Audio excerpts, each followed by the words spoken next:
Hello மக்களே, இன்றைக்கி நம்ம என்ன பார்க்க போகிறோம்னா கருப்பு கவுனி அரிசியும் கருப்பு உளுந்தையும் வச்சு கஞ்சி மிக்ஸ் எப்படி பண்ணுறதுன்றதை பற்றி தான் பார்க்க போகிறோம். அதுக்கு நான் கருப்பு கவுனி அரிசி குருணையாக தான் எடுத்துருக்கிறேன். அப்புறம் கருப்பு உளுந்து, இது பார்த்திங்கன்னா நல்ல ஃபார்ம்லேருந்து கிடச்ச ஃப்ரெஷ்ஷான கருப்பு உளுந்து, அது ரெண்டையும் எடுத்துக்கிட்டு நம்ம கருப்பு கவுனி அரிசியை நல்லா ரோஸ்ட் பண்ணிக்கிறோம்.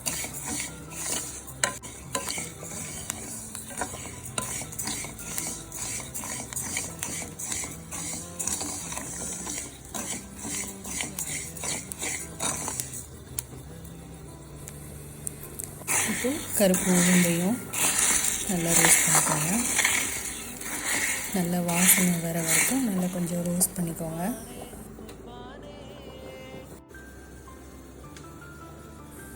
நல்லா ரோஸ்ட் ஆனதும் கொஞ்சம் ஏலக்காய் அதுலேயே போட்டு ரோஸ்ட் பண்ணிக்கிட்டு நல்லா ஆற விட்டுடணும். ரெண்டையும் அரிசியும் உளுந்தையும் மிக்ஸ் பண்ணி நல்லா ஆற வச்சிடணும்.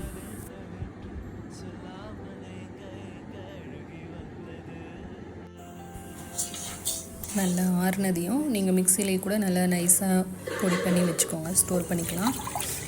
அதுக்கப்புறம் உங்களுக்கு தேவையான அளவு தண்ணி, ஒரு டம்ளர் தண்ணிக்கு ஒரு ஸ்பூன் மிக்ஸை போட்டு நல்லா கலந்துருங்க. கலந்ததுக்கப்புறம் ஸ்டவ்வில் வச்சு நல்லா கொதிச்சதுக்கப்புறம் கஞ்சி ரெடி.